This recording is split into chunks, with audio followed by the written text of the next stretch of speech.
Hey guys, it is Michael from StevensvilleGamers and welcome to a video on the new buffs and the new legendary minion from the Rise of Mech event. This was posted the 21st, and the time of recording it, it was posted yesterday. So, here we go. Oh yeah. Behold, well here we go.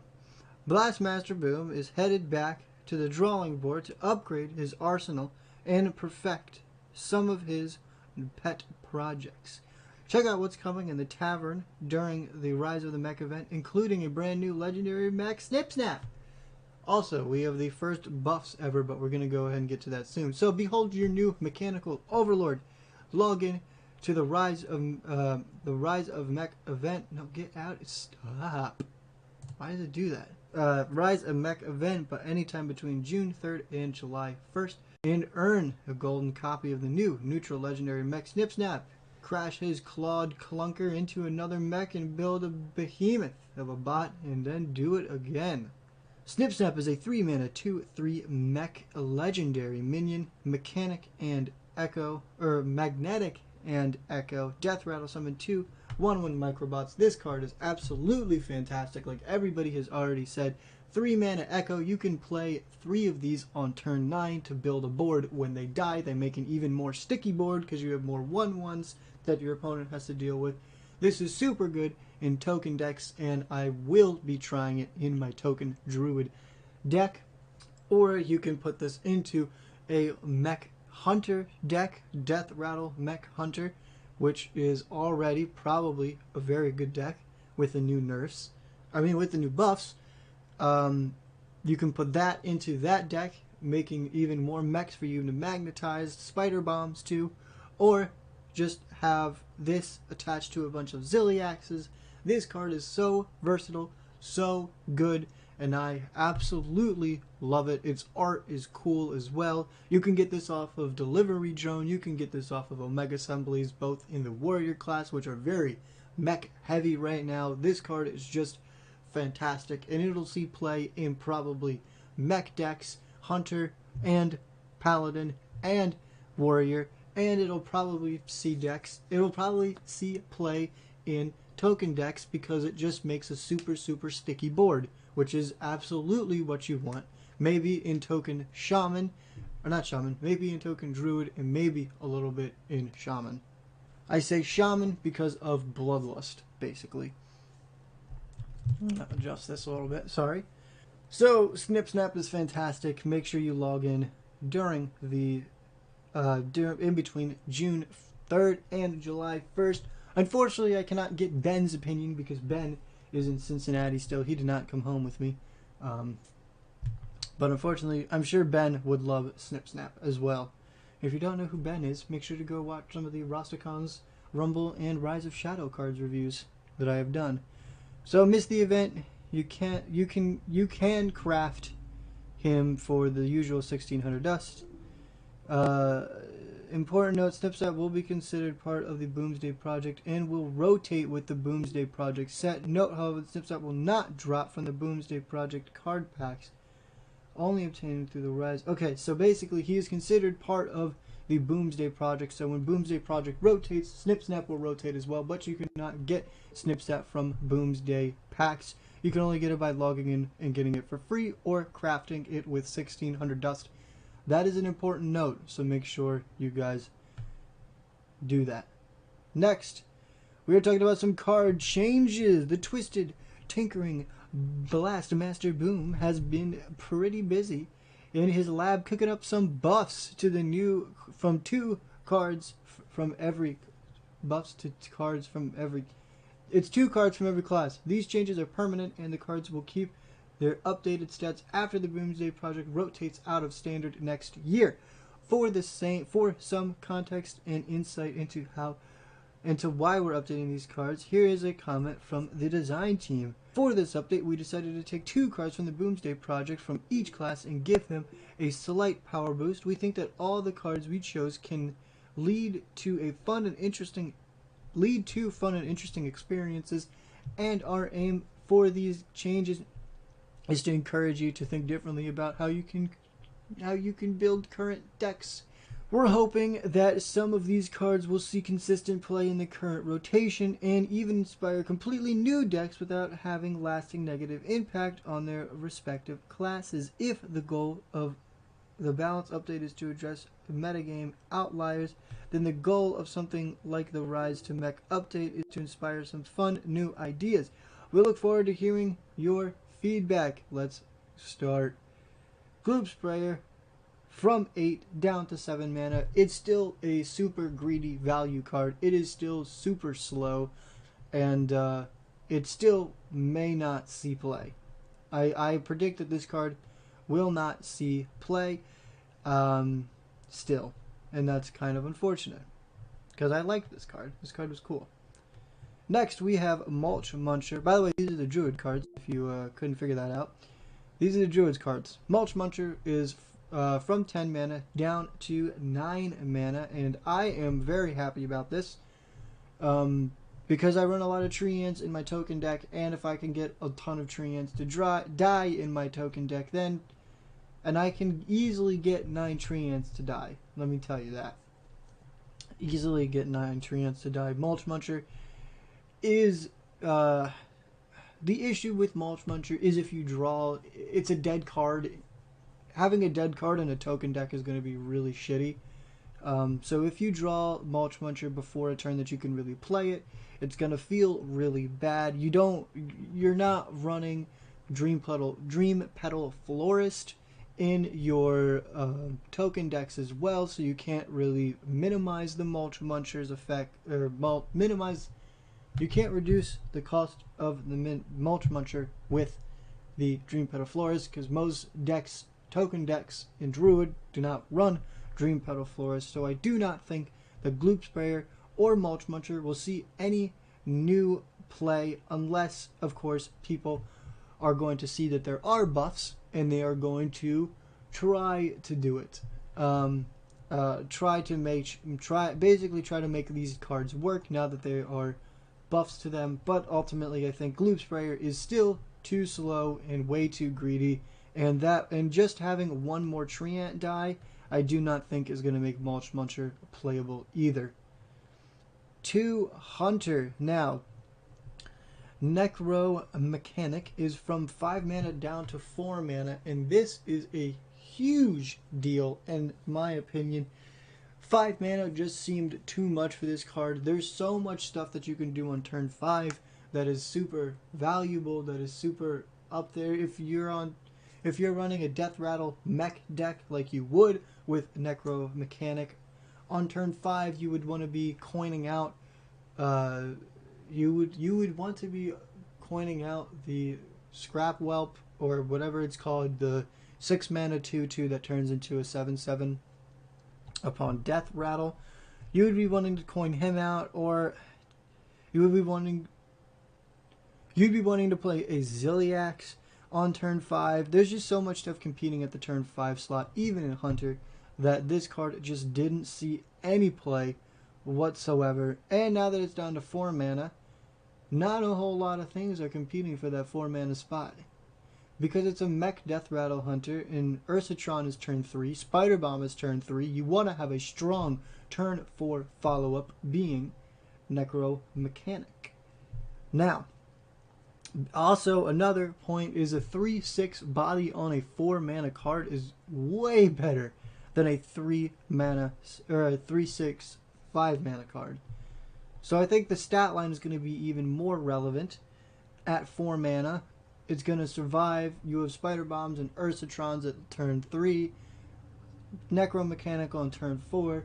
They can trigger twice. You can get 2 Ursatron triggers. You can get 2 Spider Bomb triggers. I think that this is going to see more play. Whether or not it's going to be good or whether or not it's going to help, I don't really know. But I am pretty sure that Necro Mechanic is going to see some more play. Next, we have Flark's Boom Zuka going from 8 to 7 mana. This is still in that 7+ range. It's still very slow. by the time turn 7, 8, 9, 10, by those turns, the board seems to be basically decided. Death rattles may be helpful if you get 2 Savannah high mains off of this. I think that Flux Boomzooka just still isn't going to cut it. If this went down to 5 mana, if this went down to 6 mana even, if they did a double, like a 2, if they reduced it by 2, I think that this could see some play. But I still think that this card is too slow and it does not do enough to impact the board. And you don't even get to keep the board that you are trying to create off of Flux Boomzooka unless you have some sort of death rattle stuff. And even then there's variance because it's random minions from your deck. And it's just, I don't think the Flux Boomzooka is going to see any play even with the buffs. So, but Necromechanic I think is going to see some play at the 4 slot instead of the 5 slot. So good for Necromechanic. Flux Boomzooka still isn't going to see any play. Now, unexpected results is still going down from 4 mana to 3 mana, and I think this is a big deal because Khadgar already sees a lot of play, and if you can go Khadgar turn 2, keep Khadgar on the board, and then go into unexpected results, that's even better. A turn 5 play is Khadgar Unexpected Results, getting 4 2-drop minions, just having a wide board style mage, which we don't see a whole lot. But maybe this could enable a little bit of a wide board style mage, because we also have Conjurer's Calling, we have Unexpected Results, and we have Khadgar. So maybe not necessarily, I guess, an mid-range, but like an aggressive mid-range go wide sort of mage deck could be built using Khadgar, Unexpected Results, Conjurer's Calling, and just stuff like that to just continuously bring up a wide board. And I think that could be interesting. Whether or not it's going to work, I don't really know. But I think people are going to play around with that idea. But again, like I just said, is it going to work? I don't really know. Only time will tell. But I think people are going to try it, and I'm going to try it, and it could be pretty fun. So that's what I think about Unexpected Results. Luna's Pocket Galaxy going down from 7 mana to 5 mana. Still not going to see any play. The issue with Luna's Pocket Galaxy is the variance at which you draw it. If you could play this card on curve, that's absolutely fucking fantastic. If you draw this within the bottom 12 cards of your deck, it's going to suck.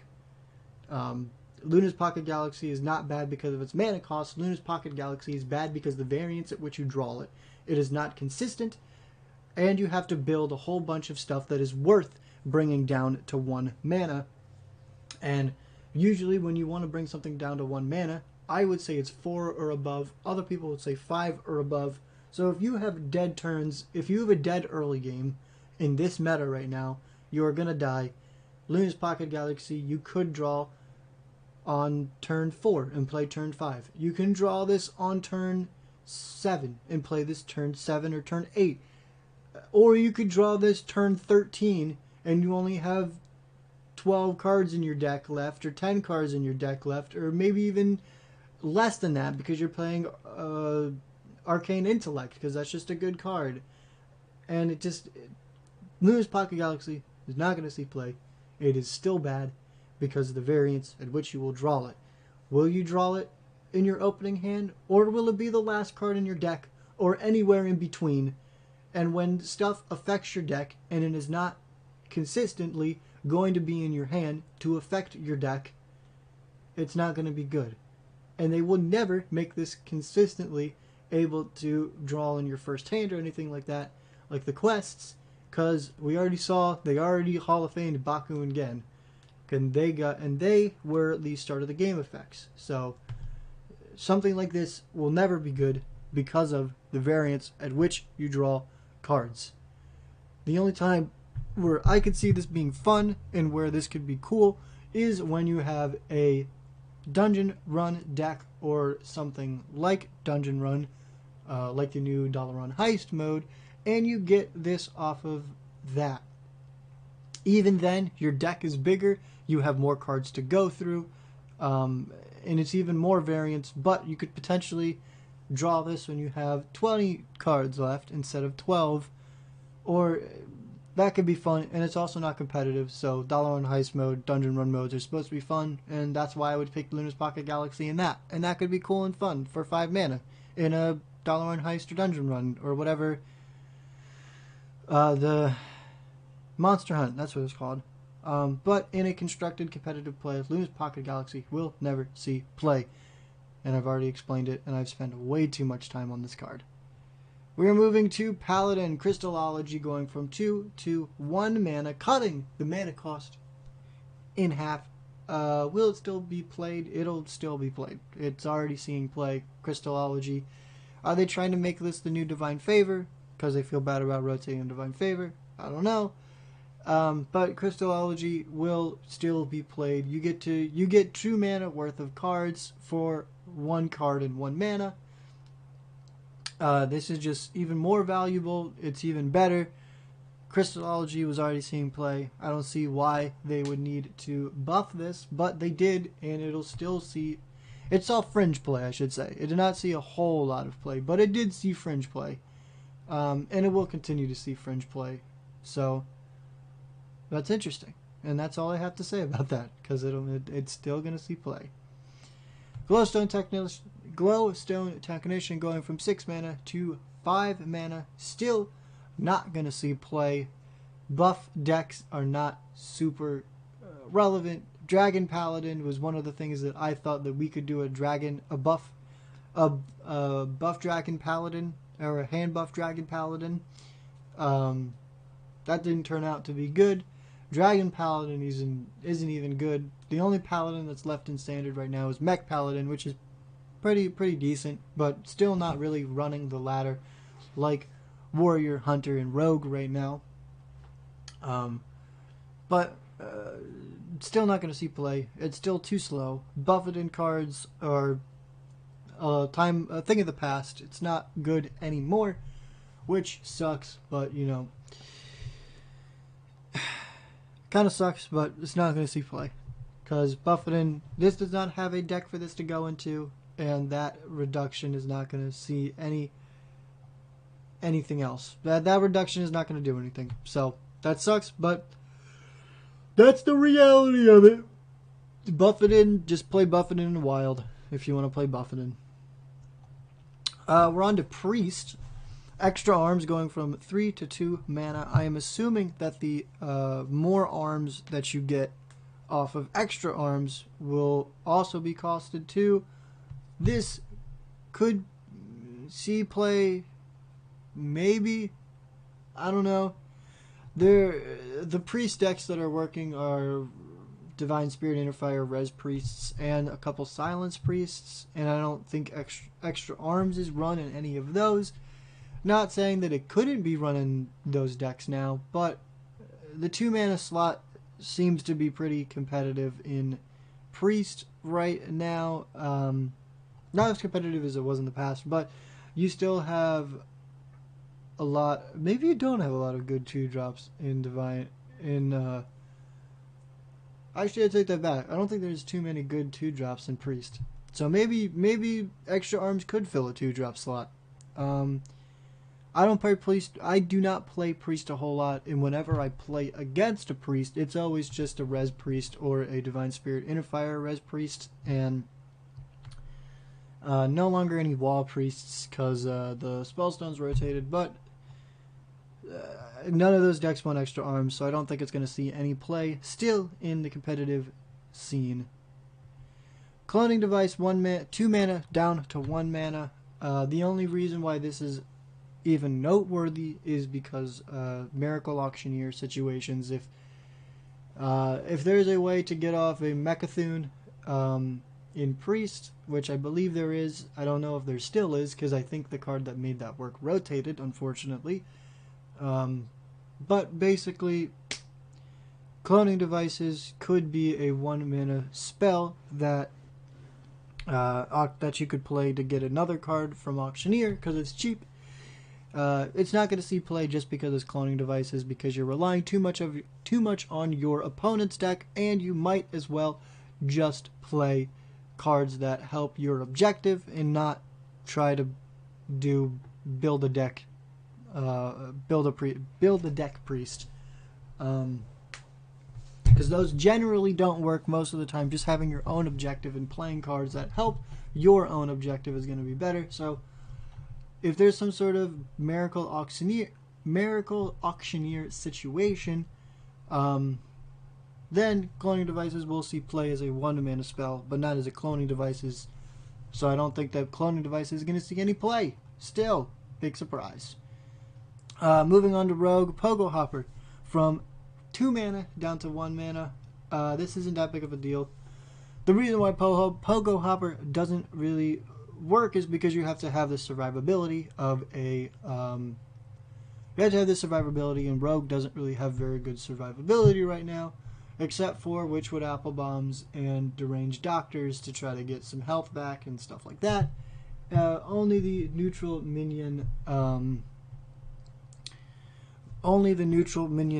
health gainers are really going to be played for survivability, and Rogue might as well just play other cards, and you might as well just play fucking Tempo Rogue, because it's so good. Except for with the nerfs, it might not be as good, but it's still going to be good. So, Pogo Hopper's issue was just the fact that Rogue can't survive long enough for you to build a deck around getting 600 Pogo Hoppers. Now, you can now play 10 Pogo Hoppers in a turn instead of only playing 5 Pogo Hoppers in a turn, but you only really need to get 4 or 5 or 6 Pogo Hoppers deep before you've kind of won. And if you manage to do that, good for you. Now you can do that all in one turn instead of having to wait a couple turns, because Pogo Hopper now is costing 1. But still, good luck, Mr. Rogue, or Mrs. Rogue, I should say, trying to survive to the point that you can get that many Pogo Hoppers on the board before you die, because Rogue doesn't have the survivability. So, Pogo Hopper is going to see just as much play as it did before. Violet Haze going from 3 mana down to 2 mana. I have never seen this card be played legitimately, really. There's a couple fringe Death Rattle Rogue decks that played this, but you might as well just play the Death Rattles you want. Violet Haze, random Death Rattles. There's too many bad Death Rattles. There's plenty of good ones, but you might as well just play the good Death Rattle cards and not play a Violet Haze. So that is what I have to say about that. Violet Haze, still, no, it's not going to see any play. Just play the Death Rattles that you want in your deck. Don't try to rely on random variants. Violet Haze, still not going to see play. But it's cool that they reduced those costs. Next, we have the Shaman cards. We have the Stormbringer, coming from 7 down to 6 mana. The issue with Stormbringer is the fact that there are just better decks, maybe? I don't know. Shaman's in a weird spot because everyone just played Even Shaman, and then when Even Shaman left, everyone just stopped playing Shaman. And then now with this new set, everyone just plays Murloc Shaman, or value-based Shaman, really. Stormbringer is just going to feel better getting off of Hagatha, and that's basically what's going to be it. And it's going to feel good to get it off of Hagatha. And do you even want to use it? Maybe not, because maybe your cards are just better than random legendaries, because random legendaries doesn't necessarily mean that they're good random legendaries. So you might as well just keep the board that you worked so hard to keep on the board. But if you want to spice it up, if you get this off of a Hagatha, like Bewitched Hagatha, then go for it. Sounds like fun. But yeah, Stormbringer is still not going to make it to the... still not going to make it unless you get it off of the Bewitched Hagatha, or the Bewitched Hero Power of Hagatha. So yeah, still not going to see any play. Thunderhead sees a lot of play. Thunderhead is a very good card. Sees a lot of play. It's getting a buff of 1 health, going from 5 health to 6 health. And there is that 3/6 4-mana stat line that we saw Necro mechanic have. And this card going to utilize it even better because it's going to survive for even longer. It's going to be harder for your opponent, just a little bit harder, for your opponent to kill that 6 health minion on their turn 4 or their turn 5 than it's going to be for them to kill it at 5 health. Clearly, because it has more health. That's what health means. I'm a fucking idiot. Don't worry about it. But you can get more overload value from Thunderhead. This is just going to sit on the board longer, and it's just going to generate more rush, more sparks with rush, which you could then bloodlust. You can then do the Stormbringer situation, or you can just use the rushes to clear a board or clean up a board. Thunderhead is a very good card, and now it's just going to be a very good card that sits on the board for even longer. So I like this. Good for you, Thunderhead. Keep on being good. And that's the Shamans. Warlock, Spirit Bomb down. Spirit Bomb has been cut in half from...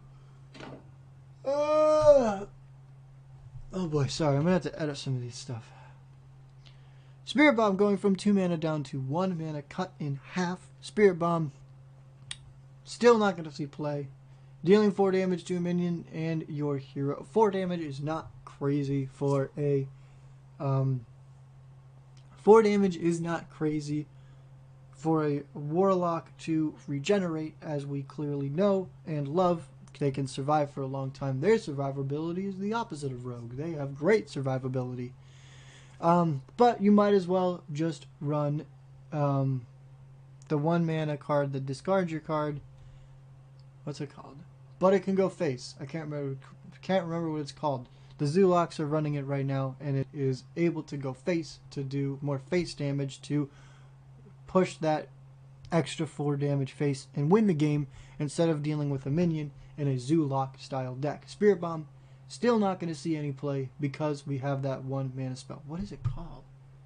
Soulfire. That's what it's called. Warlock still has Soulfire, which will definitely be played over Spirit Bomb because of the flexibility to face, like I explained before. It's called Soulfire. Soulfire will still just be played over Spirit Bomb to push extra damage to face. I have tried to make Dr. Morgan work for so long, and I've given up. But Dr. Morgan is going from 8 mana to 6 mana, which makes Dr. Morgan come out a little bit sooner. The Infinity Morgan is still able to happen, but it's still not a good card, even with this reduction. It's too slow, it's too random, and I could make Infinite Morgan work before. I have made Infinite Morgan work before, and I will try to make Infinite Morgan work again. Well, maybe not, because I think I disenchanted Dr. Morgan, but Dr. Morgan Infinite with Baleful Bankers and Youthful Brewmasters and stuff like that. Not Youthful Brewmasters, just like Baleful Bankers and Dr. Morgans, and just going infinite like that, and just having an infinite 5/5 and never fatiguing. I have made work before. It's not good. It's too inconsistent, and bringing the mana cost down is not going to help that. Doing this legitimately, I don't see why you would want to do that. Now it's like you can bring out a 7, 8, 9, 10 and up minion. Before it was only like a 9 and 10 minion. Now it's a 7, 8, 9 and 10 minion that could be valuable, getting it off of Dr. Morgan. I still don't think this card is going to see play. It's still bad. Infinite Morgan was always an option that we could do, and I've made it work before. But I don't think that's gonna see any play. Are we almost done here? We are almost done. Last class. Security Rover. Going up 1 more stat, and this is crazy good. The only stat on this card that ever matters is the health. Because the more this card can survive, and the more that you can magnetic it to make it even a bigger minion, the better it is. The more 2/3 taunts it'll make. you can magnetic those taunts. Again, we're not seeing this card being played in the main board, but you have Delivery Drone and Omega Assembly in Warrior. So off of the Dr. Boom Hero Power and Omega Assembly. So Security Rover is going to feel even better coming off of Delivery Drone, and it's going to feel even better coming off of an Omega Assembly because it's going to give you even more magnetic potential and even more taunts. Because if this survives for at least one turn, you can magnetic it the next turn. 6 health is going to be difficult to bring down, especially with trading, because every time you try to trade with this, it'll just summon another taunt to protect itself. It's very, very good. This card is going to feel even more good, or this card is going to feel even better coming off of Omega Assembly and Delivery Drone. That being said, I still don't think it's going to make main board. I think there is other cards in Warrior that we would rather play than Security Rover, but like I said, Omega Assembly and Dr. Boom's Hero Power Delivery Drone still available and gonna feel even better. And basically, same thing with Beryllium Nullifier. We are getting a attack increase. The attack is not really matters with this card, if we're going to be totally honest, but it's going from 3 attack to 4 attack. It's still going to feel fantastic being able to magnetic this off of onto another minion, or onto another mech, I should be more specific, and getting it from Omega Assembly or Delivery Drone. You're probably going to pick this maybe a little bit more off of Delivery Drone, depending upon your other choices, but the big thing is always can't be targeted by hero powers or spells, which is the big reason why Beryllium Nullifier is fantastic. Plus that giant health buff is always fantastic, and one more attack can't hurt. So I think that this is fine, not as substantial as the Delivery Rovers or the Security Rovers health buff, because the health stat is what really matters here. The attack stat is a nice bonus onto the giant health buff and the hero power and spell immunity, but the attack is a good bonus. So Beryllium Nullifier is going to feel a little bit better getting off of Omega Assembly, and it might be chosen a little bit more off of the Delivery Drone. I do not think that this card is going to make main board at all. I think the Delivery Drone could potentially make main board, but I still don't think it will. Beryllium Nullifier is definitely not going to make main board. These are both Omega Assembly Delivery Drone cards that feel even better. Now, if you want to see these cards in action, be sure to tune into the Mechventation. It's like an invitational event being held June 3rd or 4th. I do not have enough notoriety to be invited to this at all, so I'm going to go cry in my bathroom now. But yeah. Again, if you play Arena, I do not play Arena. Our next Arena season will be electrifying. You will have Basic, Classic, Goblins and Gnomes, Grand Tournament, Karazhan, Boomsday Project, and Rise of Shadows. Stay tuned for details about what's coming into the Hearthstone. No, stop. It only brings up ads. Rise of Shadows, blah, blah, blah, blah. We'll see you in the tavern. But if you play Arena, there is your Arena stuff. Basic, Classic, Goblins versus Gnomes, the Grand Tournament, Karazhan, One Night in Karazhan, Boomsday Project, and Rise of Shadows. So that is that. I am super what's my favorite? This is my favorite buff right here because it's for Hunter. But basically, that is all of the buffs. It is super cool that they are actually going to make buffs in Hearthstone. That's really cool, and I really appreciate that. This event is going to be super fun. I think that all of these buffs are not crazy. It's not going to break any metas. It's not going to break standard. I think everything's totally fine, and I would love to see them do this more often. But other than that, make sure you guys leave a like, comment down below what you think about these buffs. I want to know what you guys think. And if you please could, while you're down there, hit that subscribe button and notification bell. I stream Hearthstone and other games. Check out the links in the description. Discord, social media, Twitter, Instagram, Facebook. Join all of those. And if you want to support me monetarily, you can get merch at Redbubble, at the Redbubble link. And I have Patreon and tips through Stream Elements while I'm streaming. So check that out as well. But other than that, make sure you guys keep the audio spirit with you, because Michael from StevensvilleGamers is going to be signing off now. So 1, 2, 3. Oh yeah. I usually try streaming every single day except for Sunday, so come join me in the evenings. I usually am live streaming on YouTube or Twitch. Check out the social media to know which one I'll be doing, and join the Discord, links in the description. I hope you enjoyed the video. Make sure you leave a like, and if you have not done so already, subscribe.